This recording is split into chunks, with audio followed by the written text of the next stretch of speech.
શ્રી કૃષ્ણ, જય માતાજી, હર હર મહાદેવ. સૌ ભક્તજનોને શ્રાવણ મહિનાના હર હર મહાદેવ. આજે આપણે શ્રાવણ મહિનાના સોમવારની વાર્તા વાંચશું. શ્રાવણ મહિનાના સોમવારની વાર્તા. વ્રતની વિધિ. આ વ્રત શ્રાવણ માસના પ્રથમ સોમવારથી 16 સોમવાર કરવાનું હોય છે. એટલે આ 16 સોમવારની વાર્તા છે. શ્રાવણ માસના પ્રથમ સોમવારથી 16 સોમવાર કરવાનું હોય છે. દરેક સોમવારે મહાદેવજીના મંદિરે જઈ પૂજા કરવી. આ દિવસે ઉપવાસ કરવો અથવા એકટાણું કરવું અને યથાશક્તિ દાન કરવું. પૂજા કર્યા પછી 16 સોમવારની વાર્તા સાંભળવી અને સાંભળતી વખતે જમણા હાથમાં ચોખા રાખીને મનમાં ઓમ નમઃ શિવાય બોલવું. 16 સોમવાર સુધી આ પ્રમાણે કર્યા પછી વ્રતની ઉજવણી કરવી. એ વખતે ઘઉંનો લોટ સારા 4 શેર, ઘી 1.25 શેર અને ગોળ 1.25 શેર લઈ તેના લાડુ બનાવો. આ લાડુના 4 ભાગ પાડવા.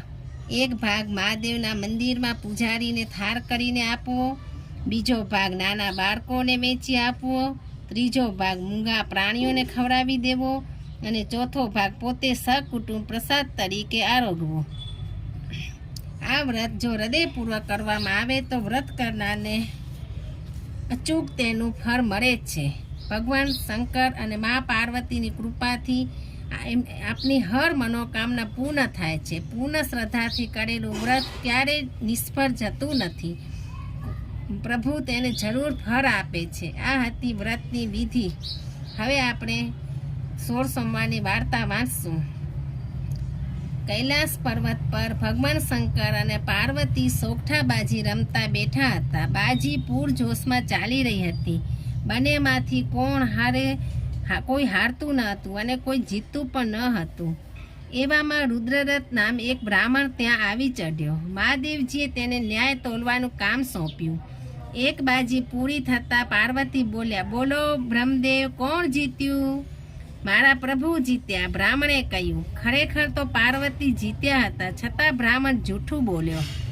આમ 3-4 બાજી સુધી બ્રાહ્મણ જૂઠું બોલ્યો. ત્યારે પાર્વતીજી ક્રોધાયમાન થઈ ઉઠ્યા અને બ્રાહ્મણને શાપ આપી બેઠા.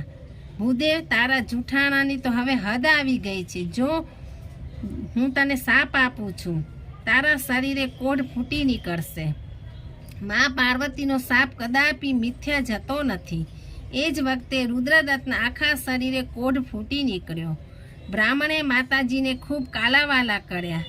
ભગવાન શંકરને કરગર્યો, પણ વ્યર્થ. શંકર પાર્વતી અંતર્ધ્યાન થઈ ગયા. રુદ્રદત્ત તો રોતો કકડતો ત્યાંથી ચાલી નીકળ્યો. રસ્તે જતા આવતા લોકો તેને કોઢિયો કોઢિયો કંઈ ખીજવવા લાગ્યા. કેટલાક સમજુ માણસો તેને ભગવાન શંકરનું તપ કરી રીઝવવાની સલાહ આપી. આથી રુદ્રદત્તે ભગવાન શંકરનું ઉગ્ર તપ કરવાનો નિર્ણય લીધો અને તે જંગલ તરફ જવા લાગ્યો. રસ્તામાં ચાલતા ચાલતા તેને એક ગાય મળી. ગાય રુદ્રદત્તને પૂછ્યું, ભાઈ, તમે સિદ્ધ જાઓ છો? પાર્વતીના શાપનું નિવારણ કરવા, ભગવાન શંકરનું તપ કરવા જંગલમાં જાઉં છું, એમ બ્રાહ્મણ બોલ્યો. આ સાંભળી ગાયે કહ્યું, ભાઈ, હું પણ દુઃખી છું. મારા આંચર ફાટ થાય છે, પણ કોઈ દૂધ દોતું નથી તથા વાછરડા પણ ધાવતા નથી. માટે તમે ભગવાન શંકરને મારા પાપનું નિવારણ પૂછી લેશો? આગળ ચાલતા રુદ્રદત્તને એક થનગનતો ઘોડો મળ્યો. ઘોડો સફેદ દૂધ જેવો હતો. રુદ્રદત્ત તેની પાસે આવી તેની પીઠ થાબડવા લાગ્યો. ત્યાં ઘોડો બોલી ઉઠ્યો કે મારી પીઠ પર હીરા મોતી જડેલા પલાણ છે, પણ મારા પર કોઈ સવારી કરવા તૈયાર થતું નથી. માટે મારા પાપનું નિવારણ પ્રભુ પાસેથી જાણતા આવશો? સારું કહી બ્રાહ્મણ ત્યાંથી આગળ ચાલ્યો. આખો દિવસ ચાલીને તે થાકી ગયો હતો. તેથી તે એક ઘટાદાર આંબો જોઈને તેની નીચે થાક ખાવા બેઠો. ત્યાં તો આંબાને પણ વાચા ફૂટી ગઈ. તે બોલી ઉઠ્યો, ભાઈ, મારા ઉપર સરસ મજાની કેરીઓ આવે છે, પણ કોઈ મારા ફળને ચાખતું નથી, અથવા કોઈ ચાખે તો તે તરત મૃત્યુ પામે છે. માટે મહેરબાની કરીને મારા પાપનું નિવારણ પૂછી લેશો? થોડીવાર થાક ખાઈ બ્રાહ્મણ આગળ વધ્યો. આગળ જતાં એક સુંદર મજાનું તળાવ આવ્યું. બ્રાહ્મણને ખૂબ તરસ લાગી. આથી તે તળાવમાં ઉતર્યો. એ વખતે એક મગર આવી ચઢ્યો અને તેને જોઈને કહેવા લાગ્યો કે ભાઈ, તું આ શીતળ પાણીમાં, હું આ શીતળ પાણીમાં રહું છું, તોય મારા શરીરમાં દાહ બળે છે, તો તમે મારા પાપનું નિવારણ પૂછી લાવજો. વારું કહી બ્રાહ્મણ ત્યાંથી આગળ ગયો ને ઘોર જંગલ આવતા ત્યાં તપ કરવા બેસી ગયો. એક ચિત્તે રુદ્રદત્તે કઠણ તપ કર્યું. આથી મહાદેવજી પ્રસન્ન થયા અને તેને દર્શન આપી વરદાન માંગવા કહ્યું. સૌ પ્રથમ બ્રાહ્મણે પોતાની શાપની વાત કરતા કહ્યું, પ્રભુ, મને માતાજીના શાપમાંથી મુક્ત કરો, મારો કોઢ મટાડો.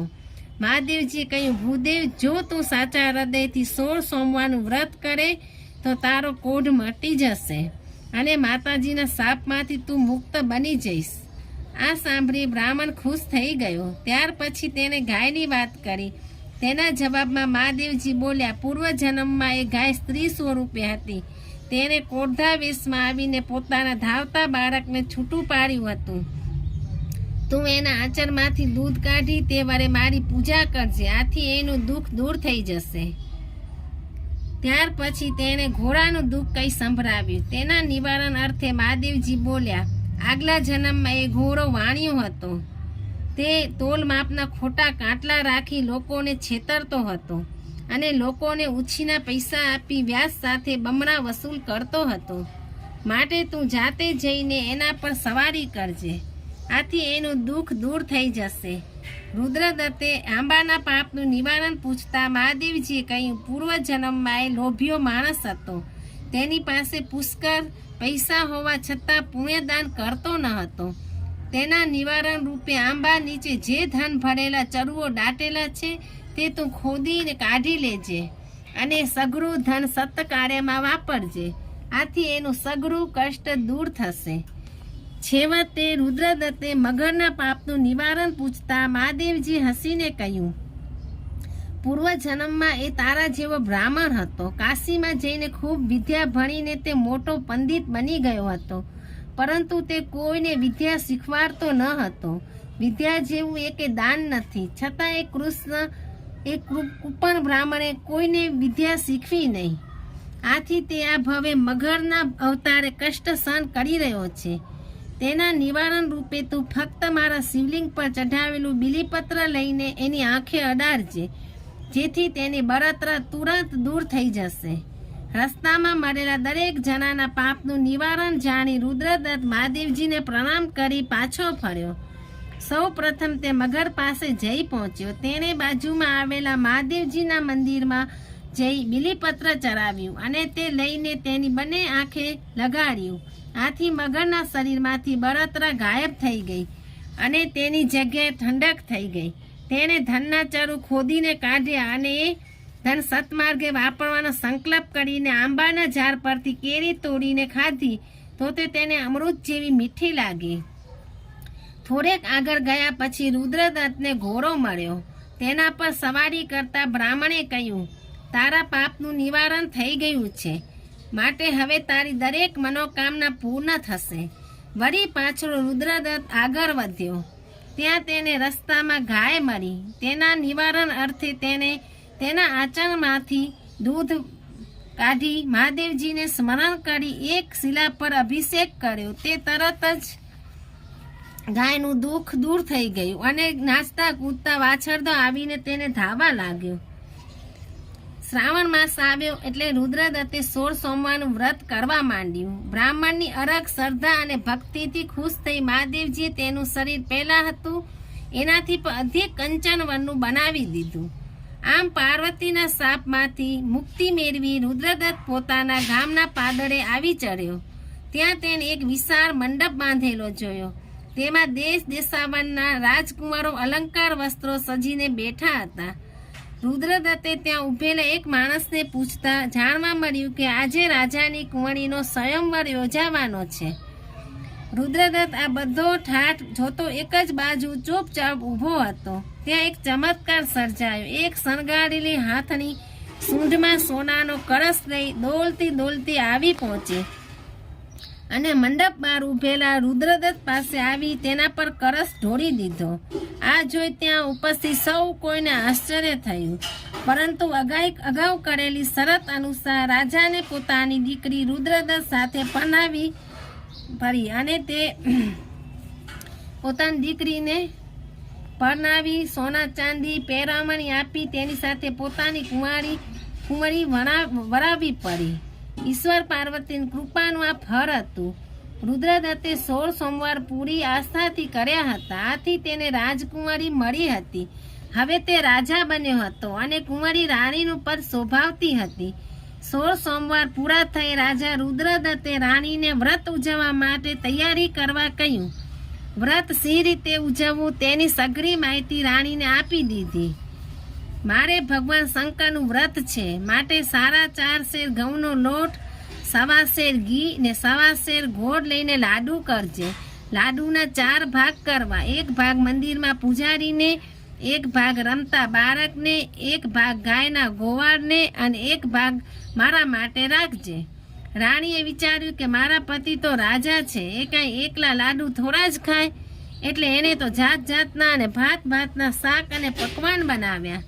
રાજાએ વ્રતની પૂજન વિધિ કરીને પ્રસાદી માંગી ત્યારે રાણી લાડુ ઉપરાંત અન્ય વાનગીઓ પણ પીરસી.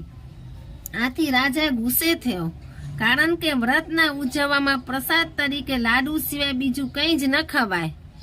રાજાએ મહાદેવજીની ક્ષમા માંગી. 4થા ભાગનો લાડુ પ્રસાદ તરીકે આરોગી વ્રત ઉજવ્યું, પરંતુ મહાદેવજી તેના પર કોપાયમાન થઈ ગયા અને રાતના સ્વપ્નમાં આવીને તેમણે કહ્યું, હે રાજન, તારી રાણીને તારા વ્રતને ભાંગવાની કોશિશ કરી છે, માટે તેને દેશવટાની શિક્ષા કર, જેથી તેનું અભિમાન ઉતરે. બીજે દિવસે રાજાએ પ્રભુની આજ્ઞા માથે ચડાવી રાણીને પહેરે લુગડે દેશવટો દઈ દીધો. રાણી બિચારી કેટલું કરગરી, પણ રાજા એકનો બે ન થયો.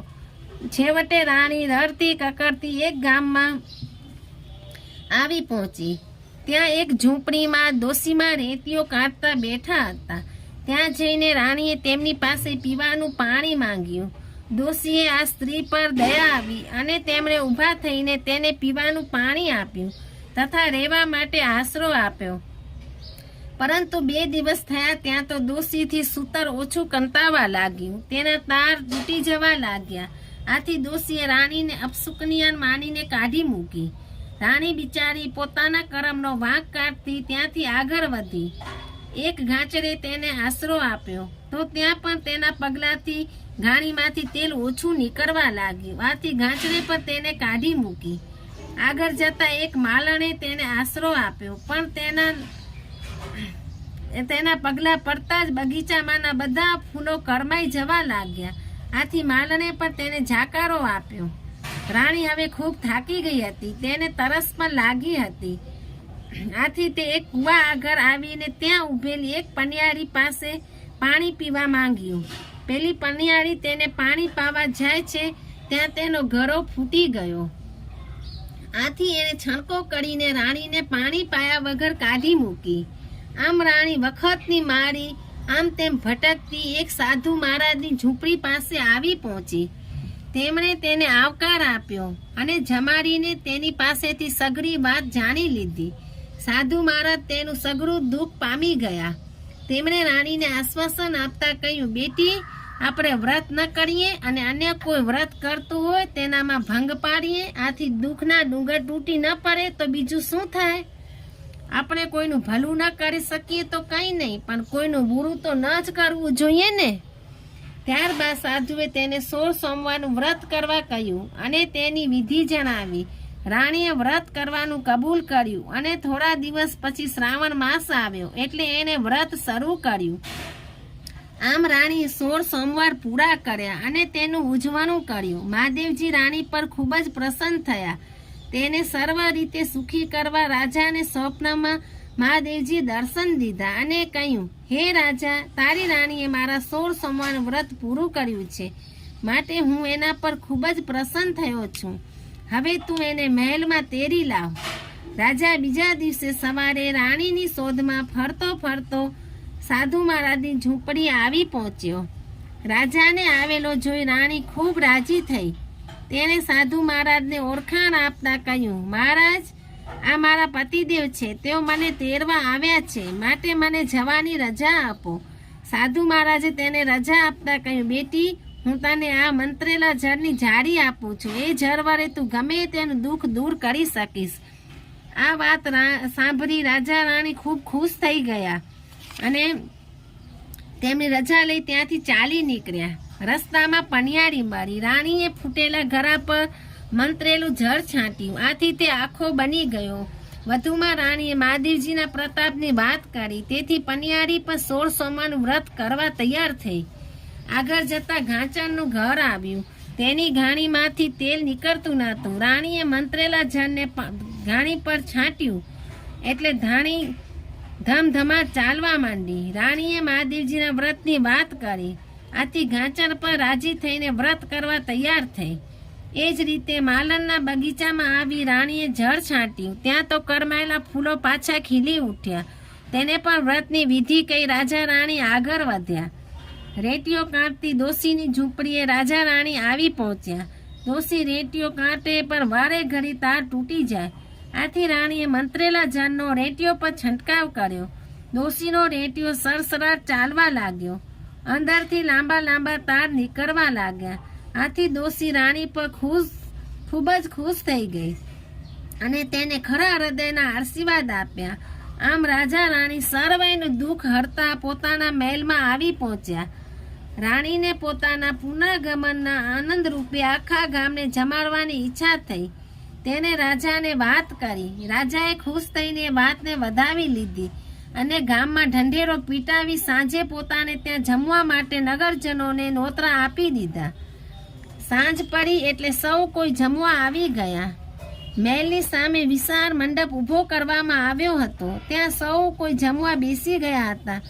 જાત જાતના અને ભાત ભાતના પકવાન પીરસાતા હતા અને સૌ કોઈ પ્રેમથી જમતા હતા. સૌ નગરજનોને જમી રહ્યા પછી રાજાએ રાણીને જમી લેવા કહ્યું. ત્યારે તેણે જણાવ્યું કે મારે આજે એક જ વાર જમવાનું છે અને તે પાછું મહાદેવજીની વાર્તા કોઈ ભૂખ્યા માણસને સંભળાવીને પછી જ જમવાનું છે. માટે હજુ કોઈ ગામમાં ભૂખ્યું રહી ગયું હોય તો તેને બોલાવો. રાજાએ ગામમાં તપાસ કરાવી તો એક સુથારના ઘરમાં સાસુઓ વચ્ચે ઝઘડો થવાથી સાસુ ભૂખી રહી હતી. વહુએ તેને ખાવાનું નહોતું આપ્યું. તે વૃદ્ધ હોવાને લીધે પૂરું સાંભળી પણ શકતી ન હતી કે પૂરું જોઈ પણ શકતી ન હતી. આથી તે વગર સમજે વહુની સાથે આખો દિવસ બાખડ્યા કરતી હતી. રાજાના માણસો આવીને ડોશીને માનભેર પાલખીમાં બેસાડીને મહેલમાં લઈ ગયા. ત્યાં રાણીએ તેમને પાટલે બેસાડ્યા અને કહ્યું, માજી, હું તમને મહાદેવજીની વાર્તા સંભળાવું છું તો તમે વચ્ચે વચ્ચે ઓમ નમઃ શિવાય, ઓમ નમઃ શિવાય, ઓમ નમઃ શિવાય એમ બોલતા રહેજો. એ સારું એમ કહી ડોશીમાં કાન પર હાથ ધરી વાર્તા સાંભળવા તૈયાર થઈ ગયા. ડોશીમાને વાર્તા સંભળાય કે ન સંભળાય તો પણ તેઓ વચ્ચે વચ્ચે મોટેથી બોલી ઉઠતા, ઓમ નમઃ શિવાય, ઓમ નમઃ શિવાય, ઓમ નમઃ શિવાય.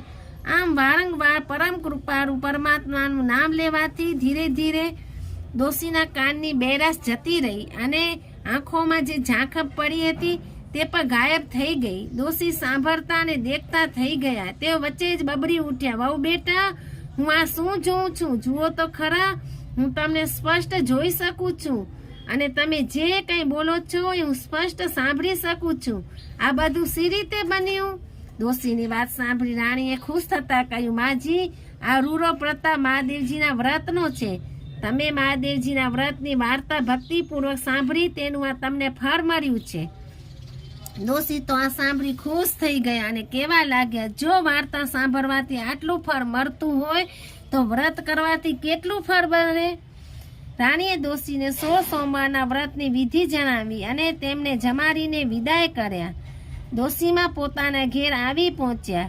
ડોશીને દેખતા અને સાંભળતા જોઈને દીકરો અને દીકરાની વહુ બંને ખૂબ ખુશ થઈ ગયા અને આ બધો મહાદેવજીનો પ્રતાપ છે એ જાણી તેમણે પણ 16 સોમવારનું વ્રત કરવાનો નિશ્ચય કર્યો. રાજા રાણીની ભક્તિથી ખુશ થઈ ભગવાન શંકરે તેમને સુંદર મજાનો દીકરો આપ્યો. દેવનો દીધેલો દીકરો મોટો થતા રાજાને તેને ગાદી સોંપી દીધી અને તેઓ વનમાં તપ કરવા ચાલી નીકળ્યા. કુંવરે પણ મહાદેવજીનું સરસ મજાનું મંદિર બનાવી ભક્તિ કરવા માંડી ને વર્ષો સુધી સુખથી રાજ કર્યું. હે ભગવાન શંકર, તમે જેવા રાજા રાણીને અને કુંવરને ફર્યા તેવા તમારું વ્રત કરનાર, કથા વાર્તા સાંભળનાર, વિડીયો જોનાર સાંભળનાર સૌ કોઈને ફરજો. જય શંકર, જય મહાદેવ, હર હર મહાદેવ. જય શ્રી કૃષ્ણ. તમને આવી ધાર્મિક કથા વાર્તાઓ સાંભળવી હોય તો આ મારી ચેનલને લાઈક કરો, શેર કરો અને સબસ્ક્રાઈબ કરો. જય માતાજી, હર હર મહાદેવ.